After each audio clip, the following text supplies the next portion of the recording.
ஏதோ இந்த நூலை எடுத்தோம், படித்தோம், நீ திருப்பி படிக்க போகிறதில்லை. ஆனால் இந்த நூலில்தான் முதல் பிறப்பினுடைய ரகசியம் சொல்லப்பட்டிருக்கு. இந்த நூலை விட்டால் வேறு நூலில் இந்த ரகசியம் இல்லை. உங்களுக்கு என்னைக்காவது ஒரு நாளைக்கு திருப்பி முதல் பிறப்பு எப்படி வந்துச்சுன்னு கேள்வி வந்துச்சுன்னா போற்றி பகரில் இருக்குதுனான்னு தெரிஞ்சுக்கிட்டாச்சு.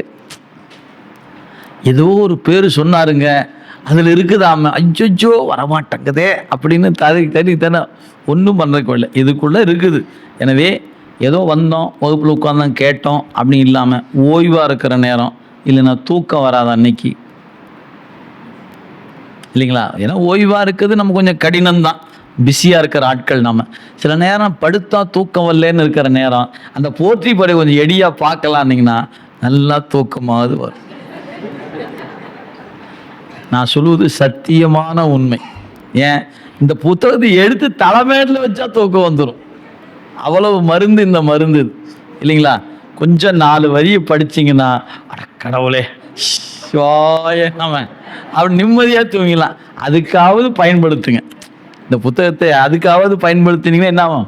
கொஞ்சம் கொஞ்சமாக ஏன் இந்த 2 mg சாப்பிட்டுட்டே இருந்தோம்னு வச்சுக்கோங்களேன், அப்புறம் 2 mgயில் தூக்கம் வராது, அப்புறம் 4 mg சாப்பிட்டா தான் தூக்கம் வரும். அந்த மாதிரி போற்றி புகழை எடுத்து வச்சா கொஞ்ச நாள் தூக்கம் வரும், அப்புறம் இதை வச்சா தூக்கம் வராது. என்ன பண்ணலாம்? தூக்கி நெஞ்சு விட்டு எடுத்து வை, அது கொஞ்ச நாளைக்கு தூக்கம் வரும், அப்புறம் அதுக்கும் தூக்கம் வருதுன்னா சூப்பராக தூக்கி வையுங்க.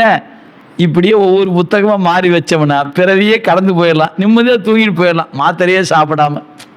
எனவே சித்தாந்தம் அறிவுக்குள்ளே இருக்கிற ஒரு உண்மையை சொல்வதுங்க, புலப்படாத ஒரு உண்மையை புலப்படுத்துவது.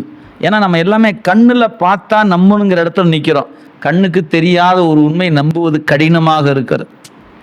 நம்ம அறிவுக்குள்ள அறியாமை இருக்குதுங்கிற நம்பவே முடியலையே. இந்த அறியாமையை நம்ப முடியாத மாதிரி தான் அறிவுக்குள்ள ஆண்டவன் உட்கார்ந்து இருக்கிறாங்க நம்ப முடியாமல் கிடக்கும். இதையும் நம்ப முடியல, அதையும் நம்ப முடியல. முதல்ல எனக்கு எம்எல்ஏயே நம்பிக்கை வரலையே, நான் என்ன பண்ணட்டும்? என்னையா பண்ணுறது? இதுதான் நிலை. ஆக இந்த நூல்களை நேரம் கிடைக்கும் போது பாருங்க.